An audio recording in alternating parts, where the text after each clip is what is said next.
افغانستان میں امریکہ اور اس کے اتحادیوں کی 20 سال موجودگی بالآخر کابل پر طالبان کی آمد سے یکسر ختم ہو گئی۔ 2001 میں ہوئے 9/11 واقعات کے بعد امریکہ نے فیصلہ کیا کہ افغانستان میں طالبان اور القاعدہ کو صفحہ ہستی سے ختم کر دیا جائے۔ اس مقصد کے لیے امریکہ نے اپنے اتحادیوں کو جمع کیا اور افغانستان پر چڑھائی کر دی۔ لیکن آج 20 سال بعد امریکہ کو اپنی غلطی کا احساس ہوا یا پھر اپنی ہار کے باعث افغانستان کو بے سہارا چھوڑ کر ایک بار پھر یہاں سے چلا گیا۔ یہ سب کچھ کیسے ہوا؟ اس کا جواب طالبان کا جنم اور ان کی جنگی کارروائیوں سے لے کر کابل میں دوبارہ داخلے تک کی ایک طویل جدوجہد ہے۔ دسمبر 1979 میں سوویت یونین موجودہ روس کے ٹینک اور فوجی افغانستان کی زمین پر پہنچے تو انہیں وہاں کی مقامی آبادی اور جنگجوؤں سے سخت مزاحمت کا سامنا کرنا پڑا۔ ان حالات کو دیکھتے ہوئے امریکہ، سعودی عرب اور پاکستان نے افغانستان کے لوگوں کی مدد کی اور اسلام کے نام پر مجاہدین کو تیار کیا۔ جلد ہی دیگر اسلامی ممالک سے مجاہدین کو جمع کر کے القاعدہ نامی ایک گروپ تشکیل دیا گیا، جس کا مقصد سوویت یونین کو پیچھے دھکیلنا تھا۔ بالآخر سوویت یونین 1989 میں افغانستان سے واپس لوٹ گیا، لیکن واپسی میں زیادہ نقصان کے باعث سوویت یونین کی بعض ریاستوں نے علیحدگی کا اعلان کر دیا اور اس طرح سوویت یونین صرف روس بن کر رہ گیا۔ امریکہ سوویت یونین کو ٹکڑے کروا کر افغانستان کے معاملات سے پیچھے ہٹ گیا، جس کے بعد افغانستان میں گوریلا جنگوں کا آغاز ہو گیا۔ سوویت یونین کے جانے کے بعد جنگ تو ختم ہو گئی تھی، لیکن افغانستان میں مختلف قبائل آپس میں لڑ پڑے اور یوں ملک میں خانہ جنگی کا سلسلہ شروع ہو گیا۔ ستمبر 1994 میں قندھار شہر میں طالبان کی بنیاد رکھی گئی، جس کا سربراہ ملا عمر کو مقرر کیا گیا۔ طالبان کا مقصد ملک میں جاری جرائم کا خاتمہ اور امن قائم کرنا تھا۔ 2 سال بعد یعنی ستمبر 1996 میں طالبان نے کابل میں داخل ہو کر صدر برہان الدین ربانی کو بے دخل کر کے کنٹرول سنبھال لیا۔ طالبان برہان الدین ربانی کو پشتون مخالف اور کرپٹ تصور کرتے تھے۔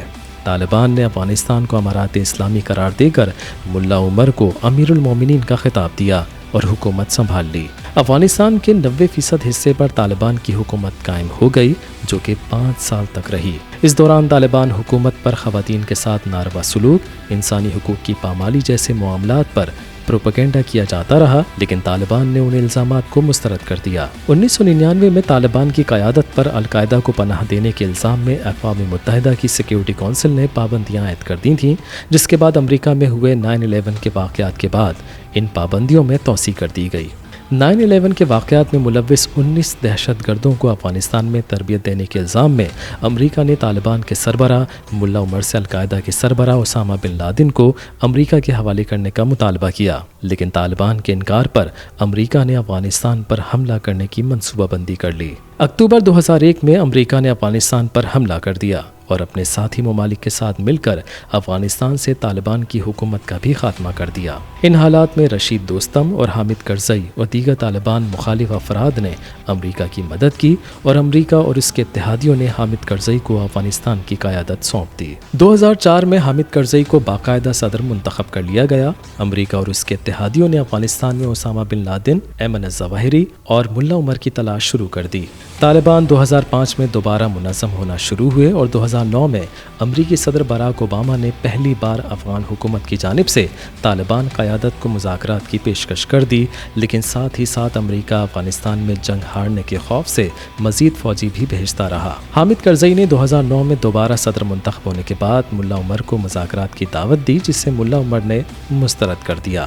پاکستان نے امریکہ اور طالبان کے درمیان مذاکرات کے لیے ثالث کا کردار ادا کیا۔ امریکی سیکرٹری اور ڈیفنس رابرٹ گیٹس نے پہلی مرتبہ طالبان سے مذاکرات کا انکشاف کیا۔ 2014 میں اشرف غنی نے افغانستان کی صدارت کا عہدہ سنبھالا۔ مختلف ادوار کے بعد امریکی صدر ڈونلڈ ٹرمپ نے طالبان کے ساتھ مذاکرات کی حمایت کی۔ پاکستان نے دوحہ میں امریکی اور طالبان قیادت کے ساتھ بطور ثالث کا کردار ادا کیا۔ ڈونلڈ ٹرمپ کے 4 سالہ دور کے اختتام پر مارچ 2020 میں امریکہ اور طالبان کے درمیان معاہدہ طے پا گیا۔ بعد ازاں نئے امریکی صدر جو بائیڈن نے افغانستان سے امریکہ اور اس کے اتحادیوں کے انخلا کی تاریخ 11 ستمبر 2021 کا اعلان کر دیا۔ یہ وہ تاریخ تھی جس دن ٹھیک 20 سال پہلے امریکہ میں 9/11 کے واقعات ہوئے تھے، لیکن امریکی صدر جو بائیڈن نے حتمی تاریخ 31 اگست تک افغانستان سے جلد از جلد واپس لوٹ جانے کا اعلان کر دیا۔